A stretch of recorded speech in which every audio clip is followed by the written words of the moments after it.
So today I thought we'd do a short, quick lesson on the history of 4th of July. Because if you guys aren't aware, 4th of July is in a few weeks. So I thought it might be fun to know a little bit of background knowledge and why we celebrate 4th of July.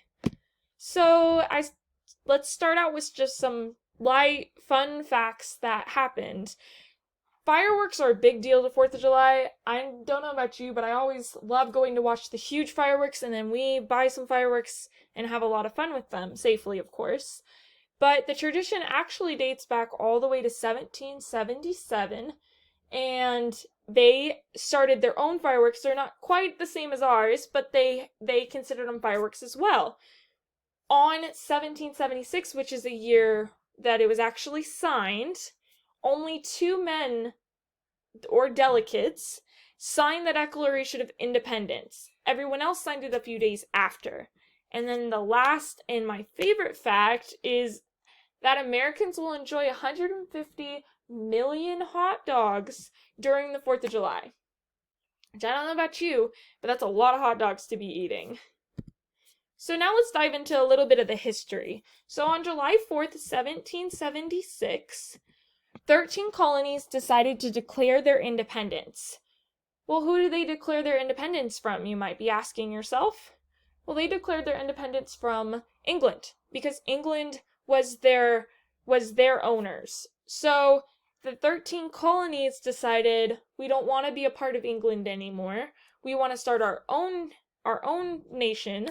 And so they said, England, we're done with you. 56 delegates signed the Declaration of Independence. And a delegate is an elected person that goes through and talks for the people. They represent everyone else that can't be there. So if you go over and you look at this picture, which is a picture of the Declaration of Independence, you'll see one signature. That's the biggest. I'll give you guys a second to go look for it.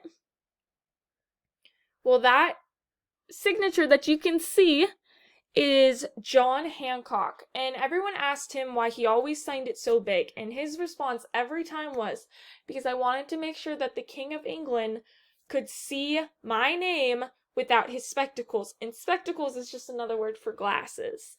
So that's kind of interesting in itself, because he wanted to be sure that he was known for signing this Declaration of Independence. So the Declaration of Independence was actually not fully completed until the late afternoon of 4th of July. That's why we celebrate it on the 4th of July, because that's when it was completed.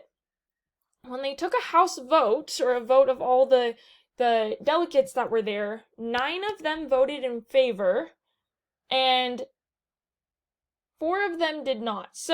Or didn't vote at all. So the two colonies representatives that said no were Pennsylvania and South Carolina.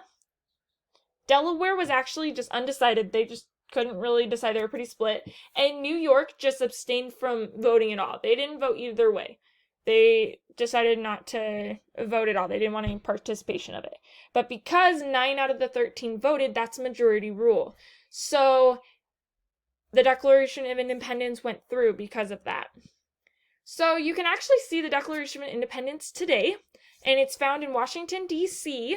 in the National Archives. And it's the original document. You can see everybody's signature, and you can even see John Hancock's signature, and you can see really how big it is. And it's super cool to go see. I encourage everyone to go see it. So that's just like a quick, fun crash course on why we celebrate the 4th of July, what made it the 4th of July, and just some fun, interesting facts.